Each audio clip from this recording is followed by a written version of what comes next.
This is Bob Roark with Business Leaders Podcast. And today we have a real treat. We have Dr. Dan Carlin. He's the founder and CEO of WorldClinic.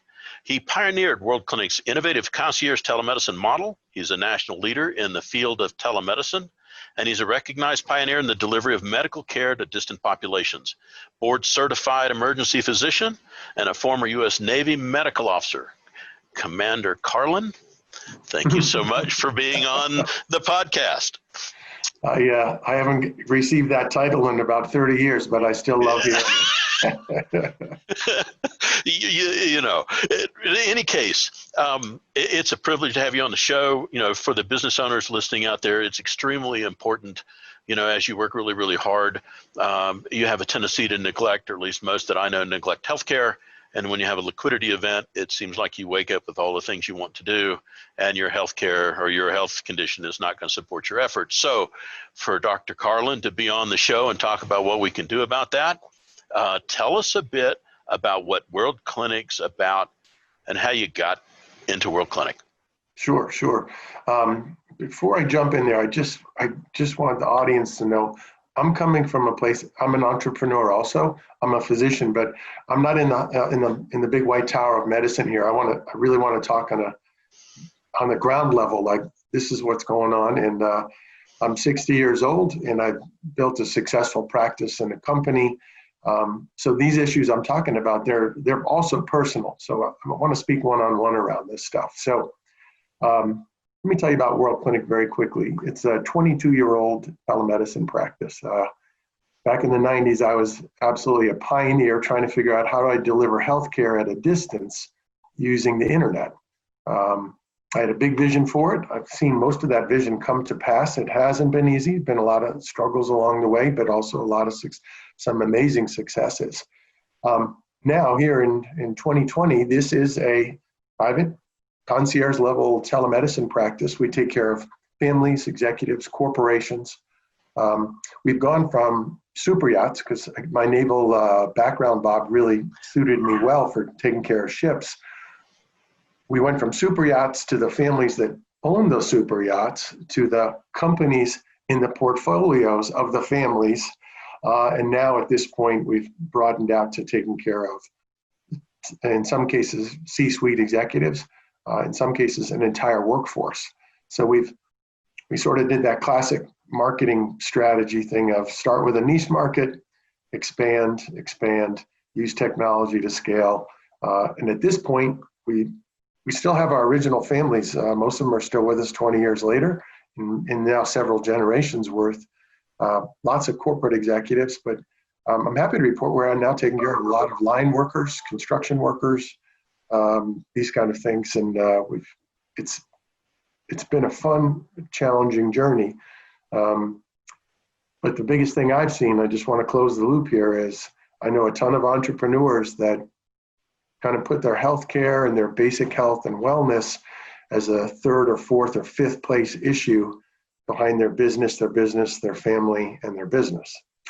So I want to start out with this idea of, if you're closing in on that liquidity event or the transition event, or if you're just north of 55, I want to talk to you in really stark terms this morning about, I need you to treat your healthcare as an asset, as important as your business.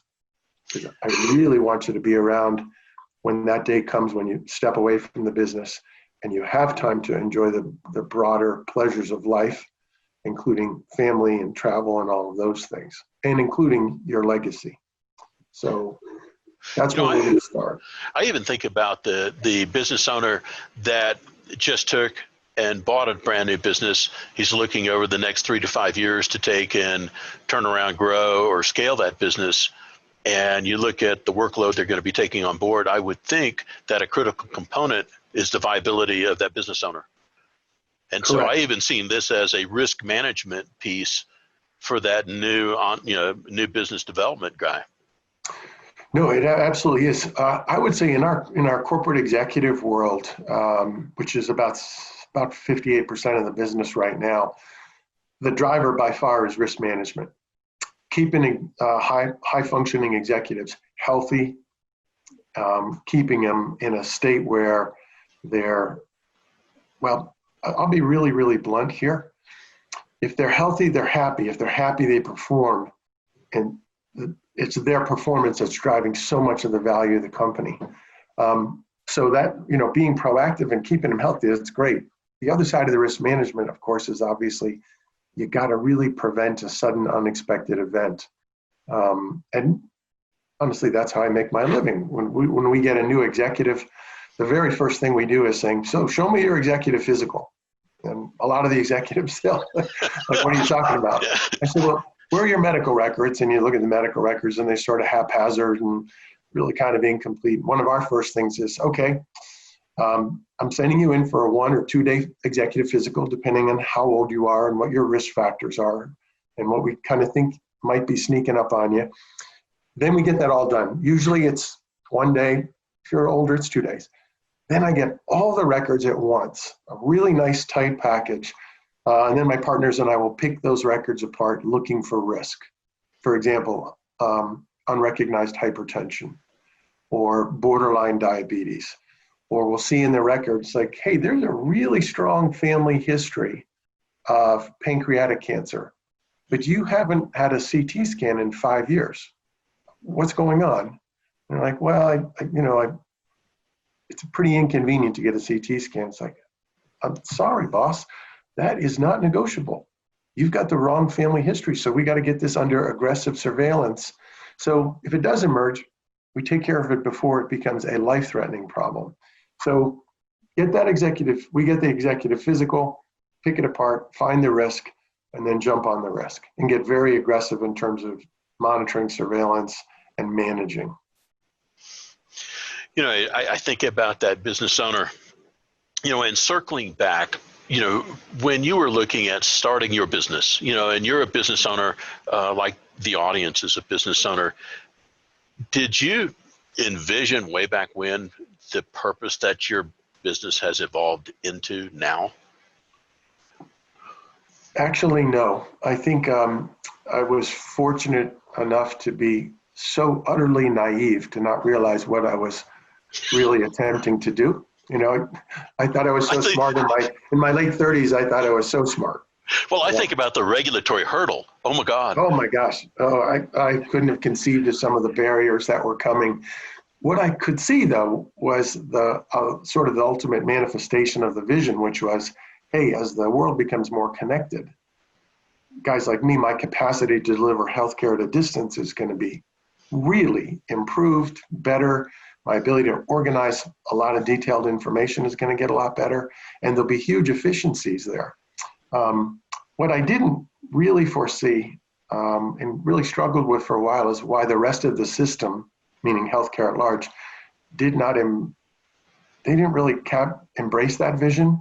They had a business model built on insurance paying for end-stage disease, and they had no interest in preventing disease or using technology in a new way. They were very, very happy with the business model as it existed back then, and that was tough. It's strange, Bob. Honestly, COVID's done more to reform the sins of our current healthcare system than anything ever in the course of my life. It has shown these huge gaps of, so how do you take care of a person when they can't come to a bricks and mortar office? And by the way, there's millions of them, right? What's your solution when we don't have one? Well, and then you go, what happens if a family member has COVID? Who lives in the basement? How do you take in, all of that, or do you or don't you? And, for you guys, it was interesting. I was going back and looking at your website, and I was looking at your core values statement, and I thought that was really worth repeating or talking about. So for you, how did you evolve into the core values for your company? Well, so just to be clear, we have 4 core values: honor, courage, kindness, curiosity. Some of those are personal inclinations, but honestly, some of it is the way I was raised. Some of it was actually what I acquired in the military. And some of it was an awareness of what it takes to really endure. every entrepreneur, you got to be a tough son of a gun to get through Yes. all the crazy things that happen, the obstacles that come along, the knockdown pitches that almost take you out. And if you're not really clear on who the heck you are and what you stand for, you're doomed. You're doomed. Because when that knockdown pitch does knock you down and you're dusting yourself off and you're saying, well, how are we going to endure this? Okay, well, this is what I believe in. I believe in honor. I believe in doing the right thing. I believe in courage.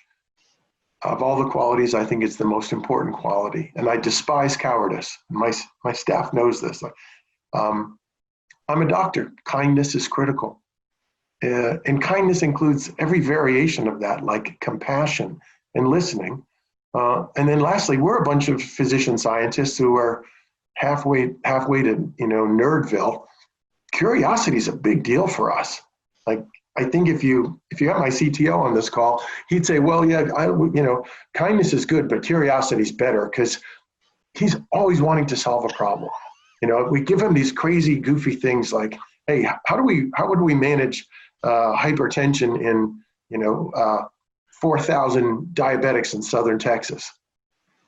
And he'd say, I don't know, how would, and then he wants to pull it apart and he wants to, on the curiosity basis, sort it out. So those four things kind of capture the whole show for us.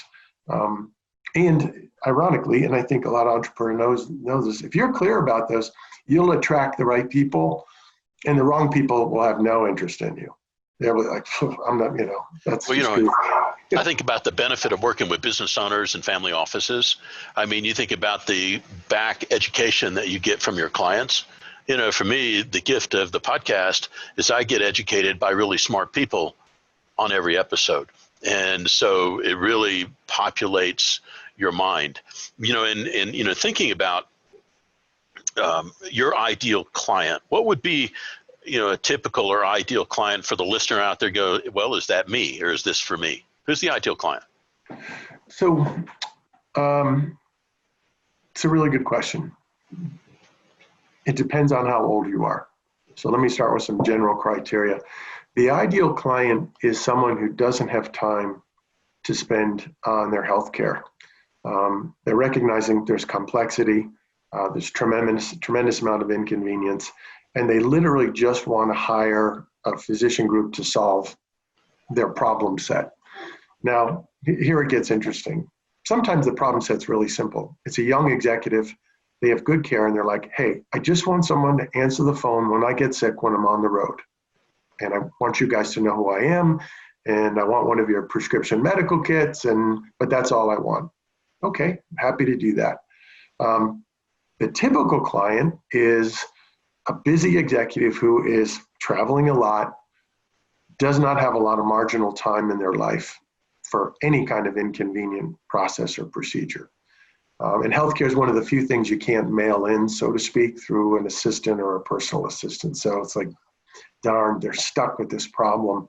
How do they make it easier? Well, you hire a guy like me, and we step in and say, okay, our app's on your phone 24/7. We're going to answer the phone in 35 seconds.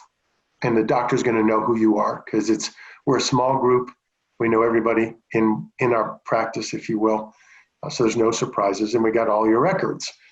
But that client's like, I have no marginal time. I've got a rash. How bad is this? What do I need to do? Or they've, an issue's been raised by a coworker or something, or a family member, and saying, hey, Dad, you haven't never had a cardiac stress test. Shouldn't you have one? You're like, your dad died of a heart attack at 57. You're 57. And now the executive's like, okay, now I need to transfer a problem.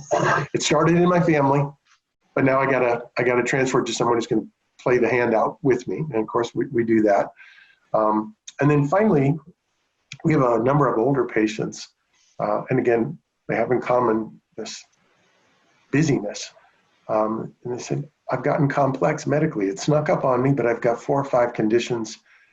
My specialists aren't talking to each other. And I don't really have a plan. I don't really have an organized, coordinated, calendared plan for this stuff. Like I have in every other part of my life, I've got a plan. and it's on calendar, and I've got this delegated, and said, can you guys step in here? Because this is what I've got. I've got diabetes, I've got hypertension, I've got a strong family history of lung cancer or whatever it might be.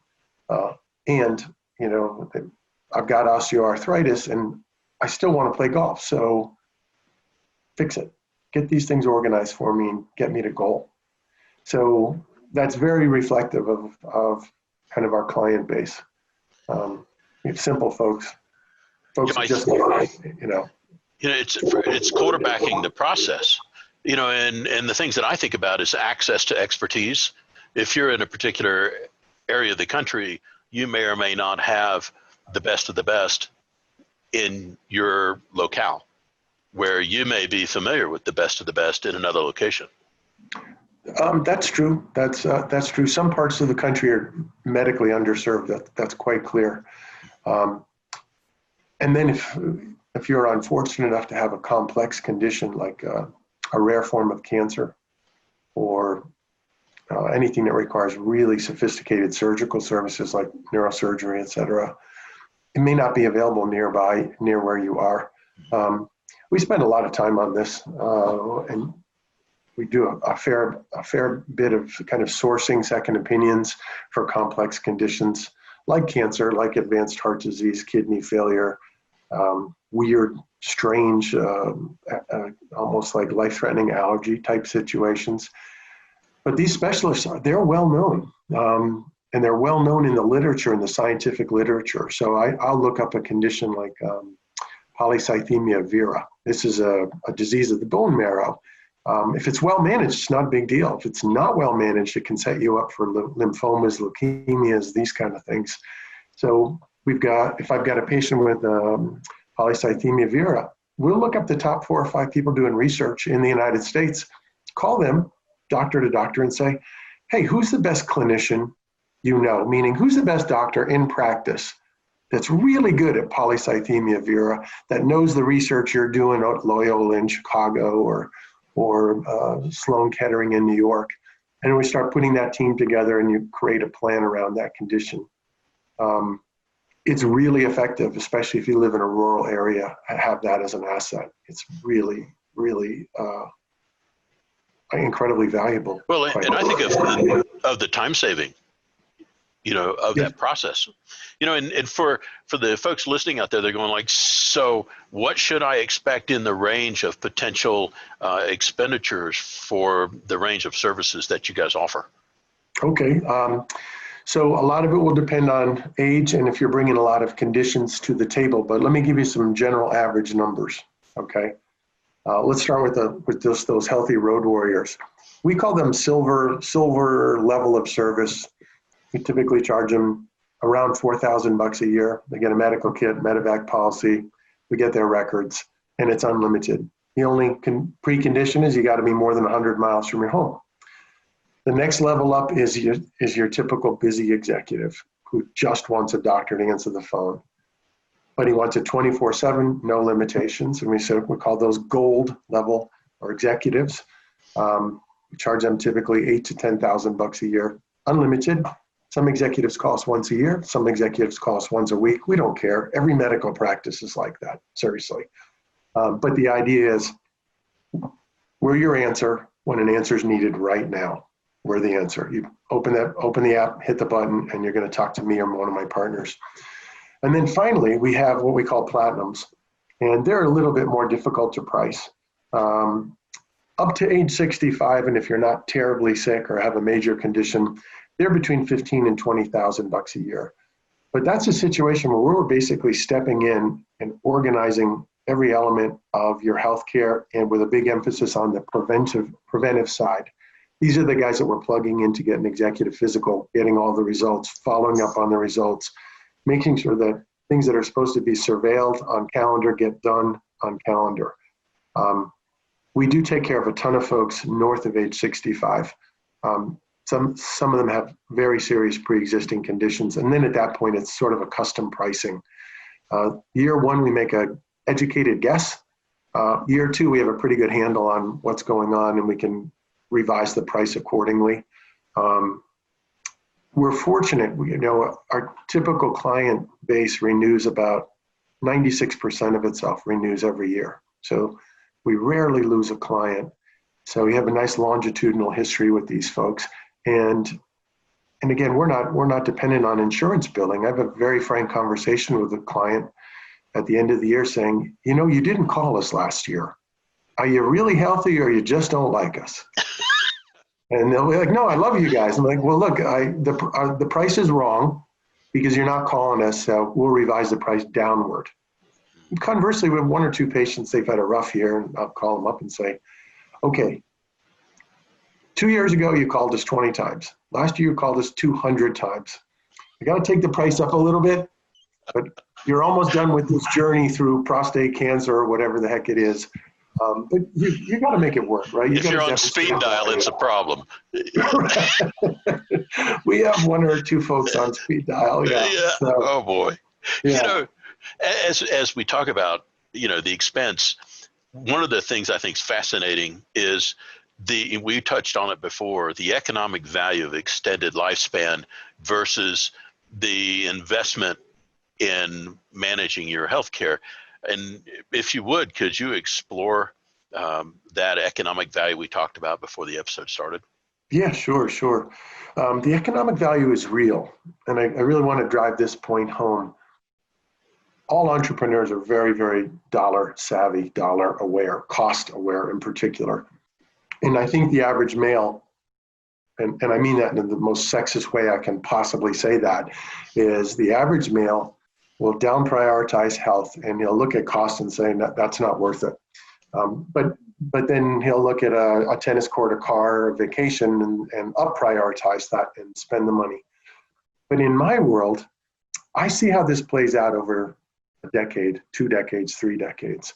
People that pay attention to their health typically live 10 to 12 to 15 years longer than people that don't. Now with entrepreneurs, it's very interesting because these are folks, successful entrepreneurs, they've acquired wealth. And it's typically they're closing in on 65 or 50 or whatever it is, but now they have a nest egg. And this is where it gets really interesting. So let's say your nest egg earns, say 10% a year. You engage a guy like me or a great concierge practice that's really paying attention to the details and planning and facilitating, enabling the healthcare to happen. A guy like me is going to give you 15 years. Okay, great. You're making 10% a year. So you just do the math, rule of 72. I just quadrupled your nest egg. Your nest egg's 4 times bigger than if you hadn't made the investment in your healthcare. That's a lot of money to have fun with, to pass on to your kids, to start your next company, to build your legacy, fund your philanthropy, whatever it is. But you are now, so your post-exit event, you're now in a situation where the portfolio now is now much more, you're not hands-on in your assets as much as you once were, but you have a successful portfolio. It's returning every year that you're here. My goal is to give you 15 and quadruple the portfolio. And so you can do a lot more with the assets that you built over the course of your lifetime. And again, a lot of entrepreneurs don't see that. They don't do the math on that. They certainly understand portfolios and ROI and internal rates of return, but they don't see themselves as the fundamental variable in all that. I think about the calculation return on investment on the nominal cost on an annual basis for going like, you should be here next year, and your kids will probably want you here next year. And, perfect example. And I think about Pennywise pound foolish comes to mind, kind of thing. Yeah. I'm going to make you laugh, Bob. I've had people argue with me about the cost of services. And, I'll say, look, you gotta, I need you to part, you're going to have to part with the $12,000 for this executive physical. It's a cash cost. And they're ripping me up real bad. And I'll say, come on, man. I know how much it cost you to resurface the tennis court in your backyard last year. And you're giving me a hard time about an executive physical. So I get a baseline on you so I can keep track of how you're doing. It's a great looking tennis court, but I assure you, I'd much rather see you than the tennis court next year. It's the richest person in the cemetery type thing, and you go, really, that doesn't help you much.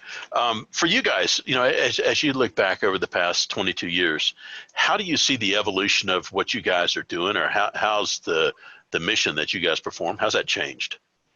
Well, the mission is pretty much always been the same, leverage connectivity to deliver healthcare to people who need it. That's always been the mission. Let's do that. Now, when I started, there was absolutely no market for what I was doing other than those with enough disposable income to recognize its value, write a check, and here we go. So these were high net worth families. And then as we demonstrated our value over time, we got hired down into the companies, the portfolio companies of these families.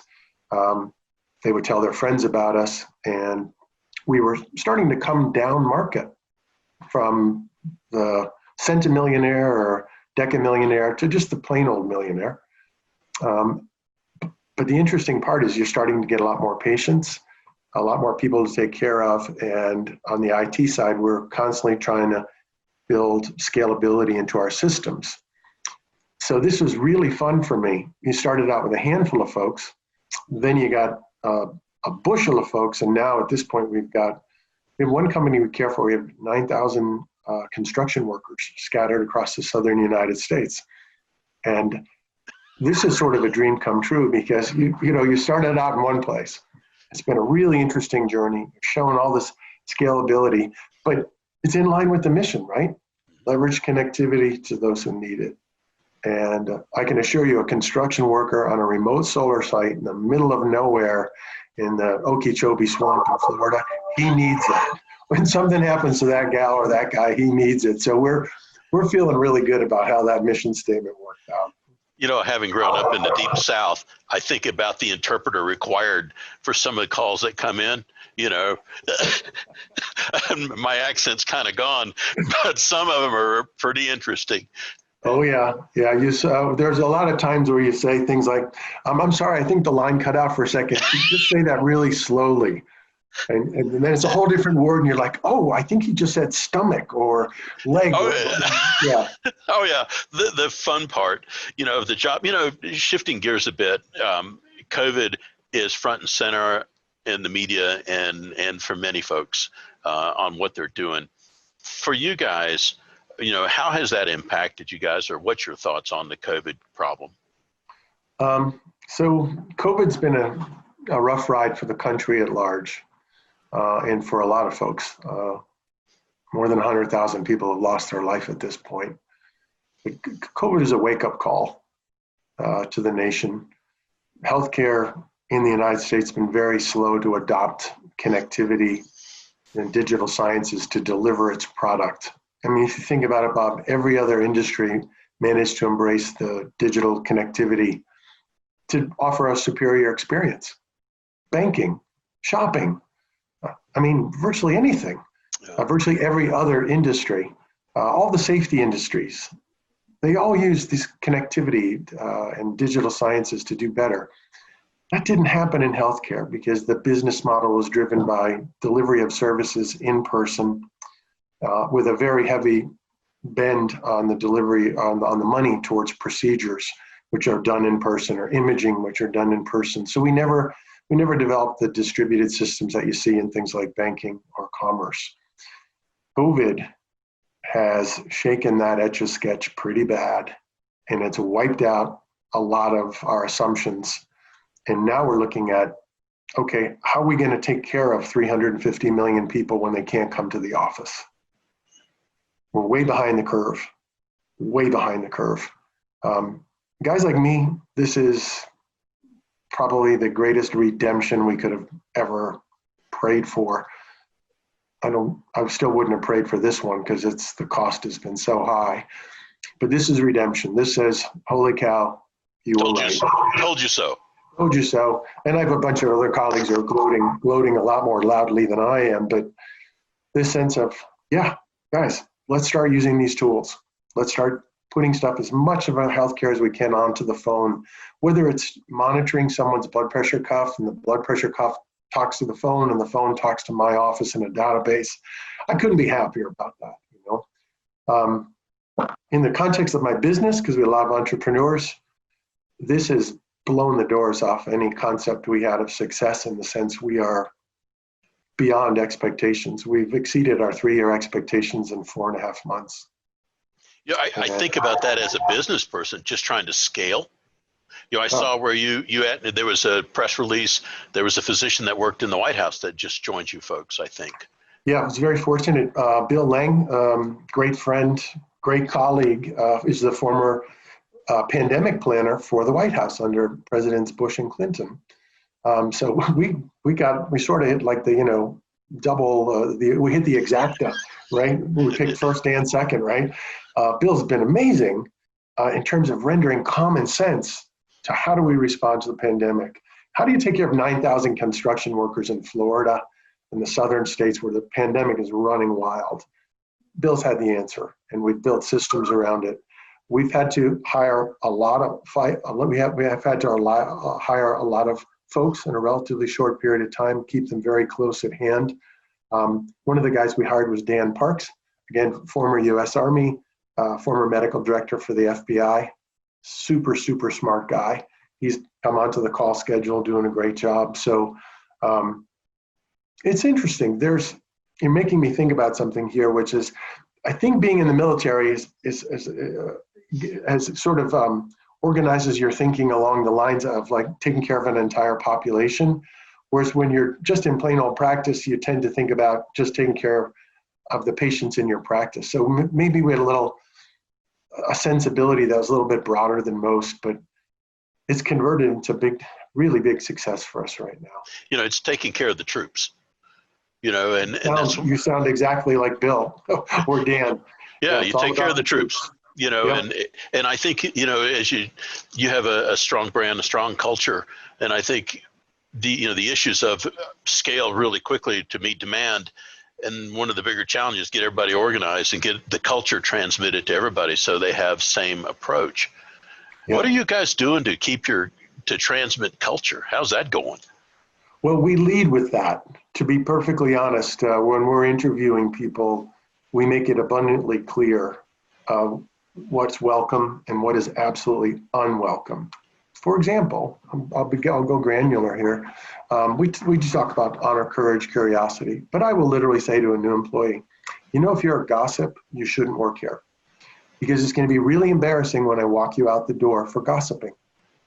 If you say something to hurt another person, indirectly, directly, I'll walk you out the door. And some folks, they take the hit and they're like, I'm not going to fit in here. This is, you all do your thing, right? So so it is a challenge, especially when we've had a lot of folks.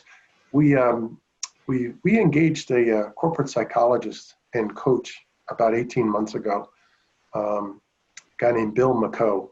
What an extraordinary asset he and his expertise have been to us.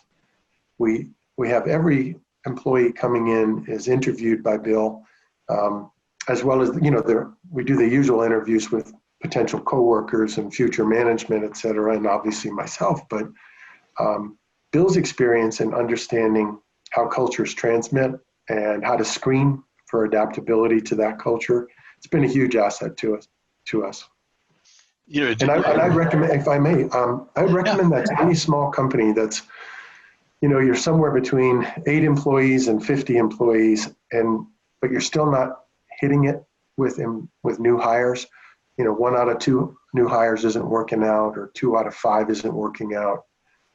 Putting that big emphasis on culture and putting in place a screening tool for suitability, boy, it can save you so much pain, because you just don't have the turnover. If you do it right, you don't have the turnover, and every entrepreneur's turnover's poisonous. It's so distracting, painful, and costly.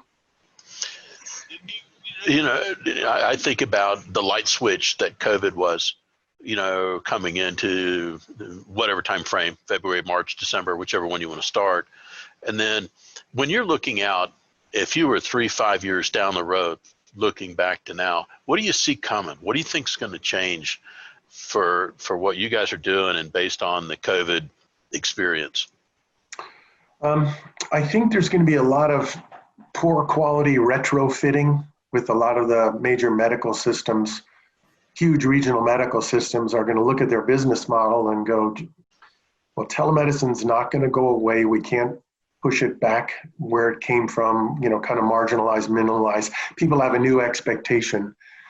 So what are they going to do? How are they going to provide that access?